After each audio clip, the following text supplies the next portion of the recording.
Ada masih di Indonesia Business Forum, saya ke Pak Hanung. Pak Hanung, ini sebenarnya pemerintah sudah mengupayakan berbagai macam cara, walaupun memang jumlah UMKM-nya ini sebenarnya lebih banyak dari bantuan yang disediakan. Nah, sampai sejauh ini evaluasinya bagaimana ya, Pak?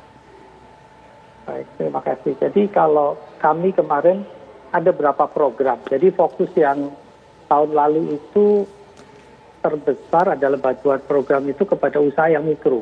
Kenapa itu diberikan kepada usaha mikro? Jadi kalau kita lihat dari data ya, mereka ini pada bulan Agustus itu income-nya sudah nol gitu ya. Jadi mereka sudah mulai mengkonsumsi barang-barang dagangannya, tabungannya sudah mau diambil, dan itu mereka kalau kita lihat dari data-data di perbankan itu sudah mulai hampir habis tabungan mereka. Nah, kita fokus kemarin program-program itu kepada kelompok-kelompok ini yang jumlahnya sangat banyak. Jadi kita memberikan bantuan produktif untuk usaha mikro, salah satunya itu ya. Kemarin ya, untuk usaha mikro ini kalau hasil evaluasi yang dilakukan oleh tim TNP 2K dan juga BRI, ini hasilnya cukup bagus. Jadi dari usaha-usaha mikro tadi, itu 54% itu mereka meningkat penghasilannya setelah menerima bantuan ini gitu ya. Terus kemudian dari usaha mikro yang berhenti usahanya itu sekitar 57% itu dia mengaktifasi usahanya lagi dan bergerak di bidang yang lain gitu ya. Dan kemudian sebagian besar 87% atau 88% dana yang diberikan itu digunakan untuk modal kerja dan kegiatan produktif lainnya. Jadi itu selain memang ada yang digunakan untuk keperluan dikonsumsi ya. Jadi itu kurang lebih apa yang kita peroleh dari survei yang kami lakukan dari program bantuan produktif. Kemudian kalau kita lihat dari program kredit itu juga meningkat gitu ya. Jadi ada aktivitas ekonomi juga di kelompok ini setelah diberikan pendanaan. Jadi kalau kita lihat dari data KUR itu naik dari 160 triliun tahun lalu, kemarin kredit yang disalurkan itu naik menjadi 190-an triliun. Jadi ada aktivitas ekonomi dalam hal ini. Tapi apakah cukup efektif Pak? Karena untuk yang golongan menengah tadi seperti Dr. Tirta sampaikan banyak yang kemudian gagal beli sehingga pada akhirnya pasti mempengaruhi kondisi mereka. Ya, jadi yang saya sampaikan tadi ini program yang mikro. Jadi kalau untuk yang menengah memang saya pikir pertama yang perlu dilakukan adalah marketnya nih, gimana membuka marketnya. Salah satu program-program yang kelompok untuk yang menengah, kecil menengah itu kita buka marketnya. Salah satunya adalah ada kebijakan pemerintah di belanja barang dan jasa pemerintah itu 40% dialokasikan untuk usaha kecil dan menengah gitu ya. Itu dibuka untuk usaha kecil dan menengah. Itu 40%. Jadi kalau tahun lalu itu ada sekitar 95 triliun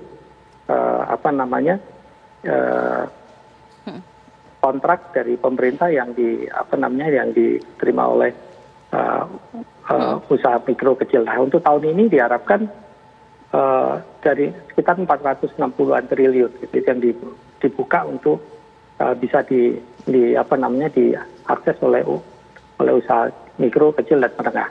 Kemudian ada juga program dari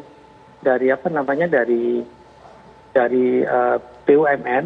BUMN juga demikian, bahwa program-program bahkan kalau untuk yang tender-tender di bawah 15 miliar itu diperuntukkan untuk UMKM. Nah, mereka bahkan kemarin baru saja mengadakan semacam event khusus gitu ya dalam platform mereka Padi gitu ya. Itu mereka artinya membuka akses untuk UMKM untuk ikut serta dalam belanja barang dan jasa pemerintah. Itu program-program yang dilakukan untuk mengakses market. Selain ada program-program lain seperti Bangga Beli Buatan Indonesia, kemudian program kita untuk masukin ke platform UMKM. Nah, untuk pembiayaan memang kita sudah upayakan ada skema-skema khusus gitu ya. Skema khusus ini masih dalam pembahasan tentunya. Salah satunya ya bagaimana tadi kalau misalnya kita bisa mengkonversi yang biasanya menjadi CAPEX itu menjadi OPEX gitu dalam struktur biaya di pembiayaan. Terus kemudian bagaimana supaya tadi kalau kita punya program-program yang belanja pemerintah tadi itu bisa dibiayai oleh perbankan dari PO-nya gitu ya. Itu salah satu amanat Undang-Undang CK yang harus kita implementasikan untuk pembiayaan di UMKM. Jadi untuk UMKM itu mereka bisa menggunakan PO tadi untuk sebagai kolateral. Itu salah satu amanat dari Undang-Undang CK dan kemudahan-kemudahan lain yang diberikan dalam pembiayaan di. Nah, ini sebelum jeda Pak Hanung, tentu kita juga ingin tahu bagaimana kemudian upaya pemerintah untuk mengurangi ini barang-barang dari luar negeri yang bisa masuk dengan mudah dan lebih murah. Ya.